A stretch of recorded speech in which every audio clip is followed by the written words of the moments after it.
presents a new upcoming class. Stay tuned. Sacred Bonds by Daryl Abdullah Kirk. Yes, Sacred Bonds, navigating the depths of Muslim matrimony and the family. You don't want to miss this one. Please stay tuned. Streaming on all major platforms right here on SunnahFollowers.net.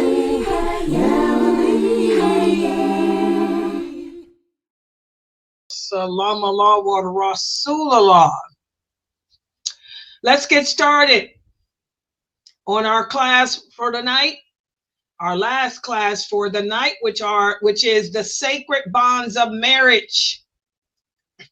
This is a class where we are reviewing the book written by one of my students, Brother Daryl Abdullah Kirk, and it speaks about marriage in Islam.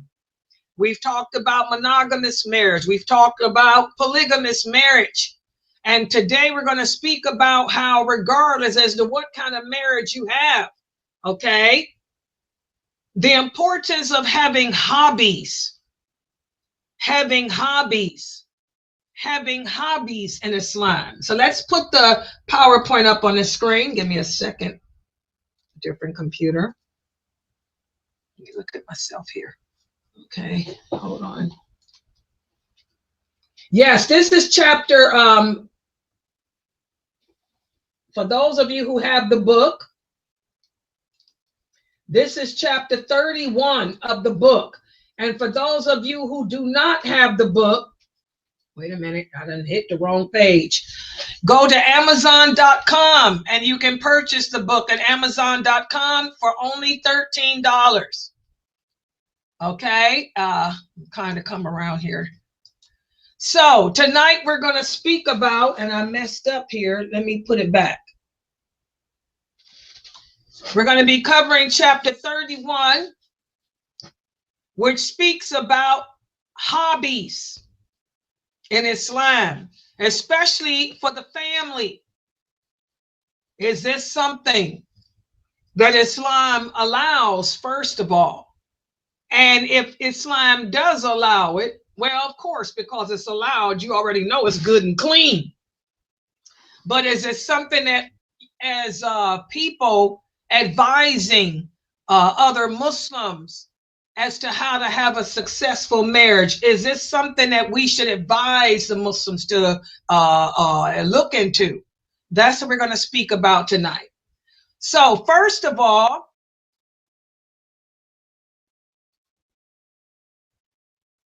engaging in activities that align with our Islamic principles, that don't violate our laws, that don't violate our morality.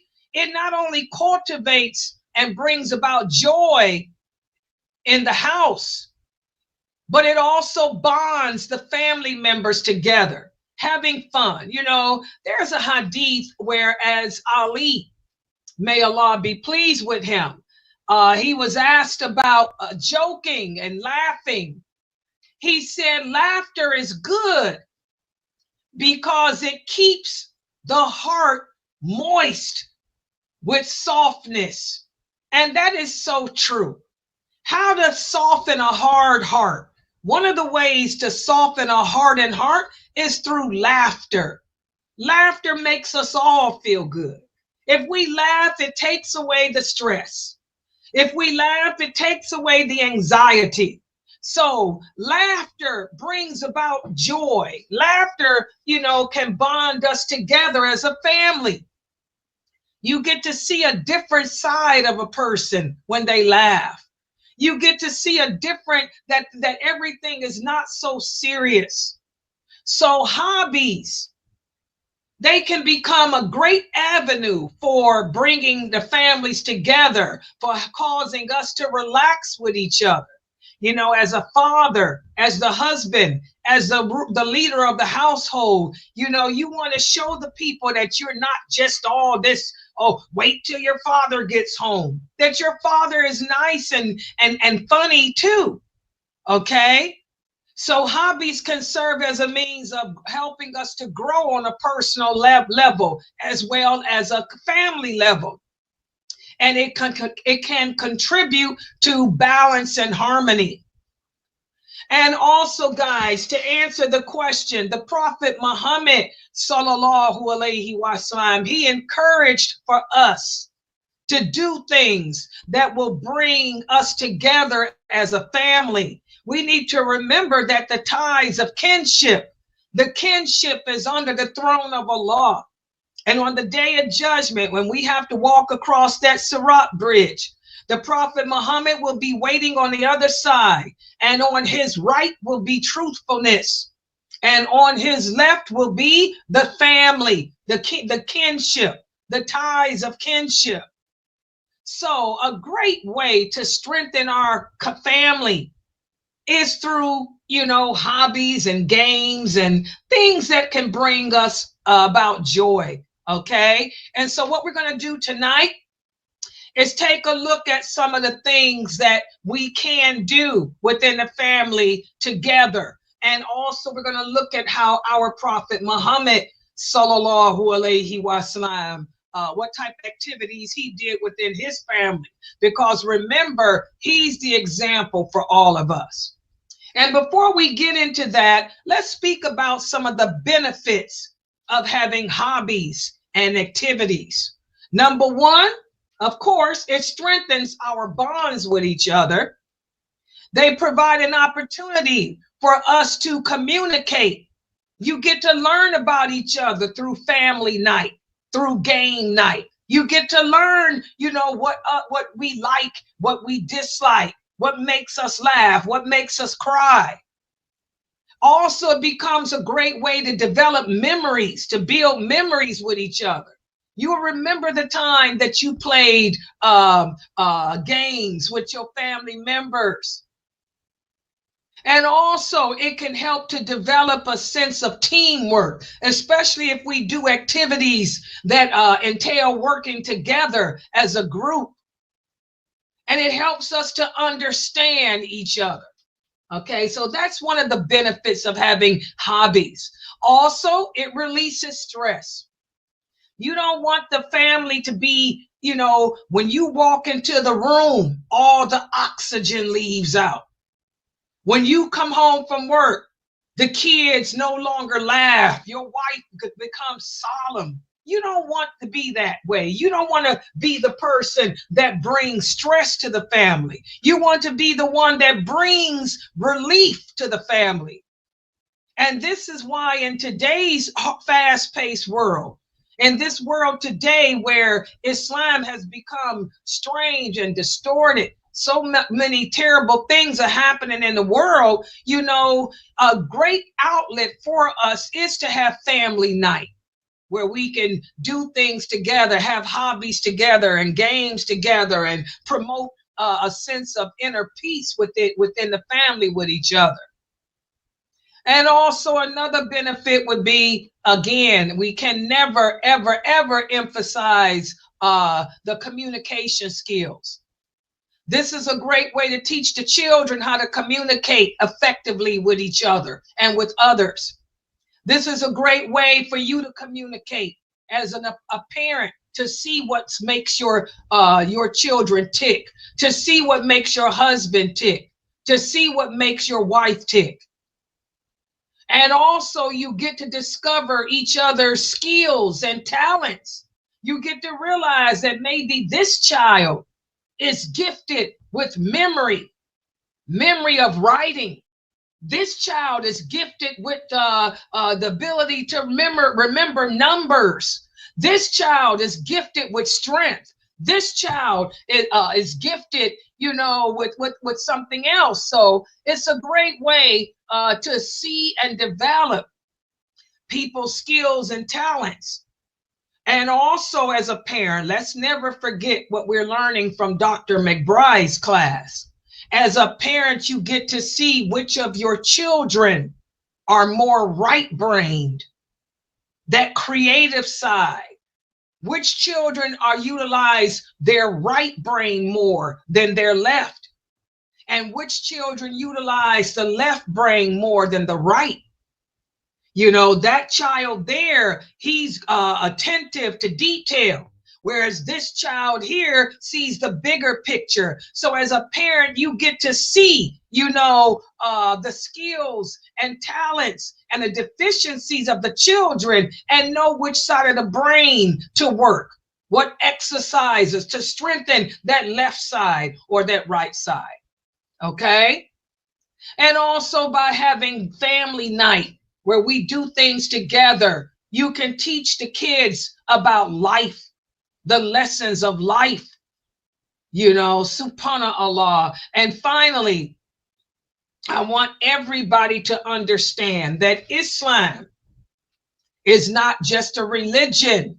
It's also a beautiful way of life, perfected for us by Allah.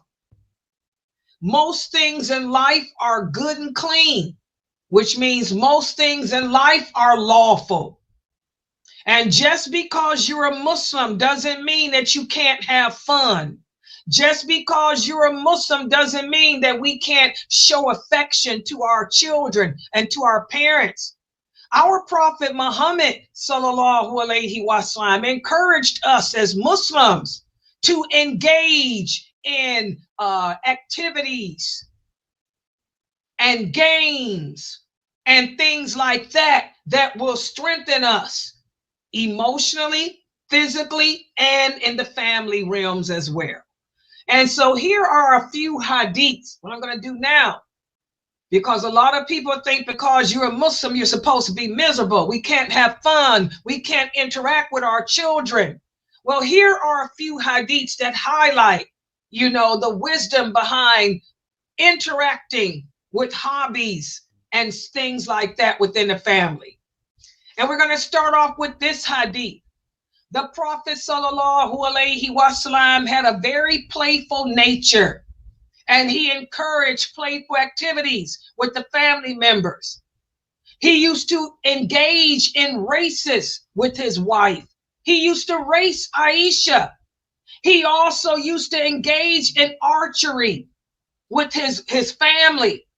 He liked to wrestle. He promoted a healthy, peaceful environment within the family. So anyone that tells you otherwise is someone that doesn't know about our Prophet sallallahu alaihi wasallam. The Prophet Muhammad taught us that as Muslims, there's a time for this and a time for that. There's a time to be serious, and there's a time to play. There's a time to pray. There's a time to eat, a time to sleep, a time for this and a time for that. We're not angels.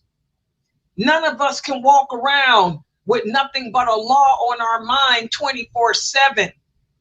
If you walked around like that, you would end up hating the religion. So we have to teach our children that there's a time for this, a time for that, a time to read Quran, a time to pray, and a time to sit down with your siblings and with your parents to talk, communicate, and have fun. And our Prophet Muhammad sallallahu alaihi wasallam, he spent time with his children. In fact, guys, not only did he play with the children, he used to carry them on his shoulders. He used to kiss them. Whenever the Prophet would go out of town, all the children in his family and his wives, they would all come out to wish him, good being when he's on his travels.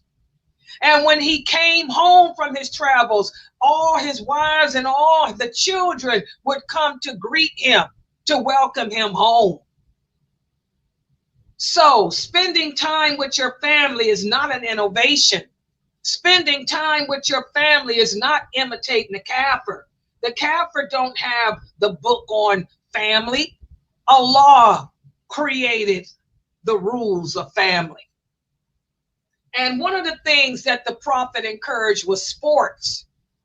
The Prophet sallallahu alaihi wasallam encouraged sports because not only is this a way of strengthening yourself physically and spiritually, but also it's giving you the ability to defend yourself. Defend yourself.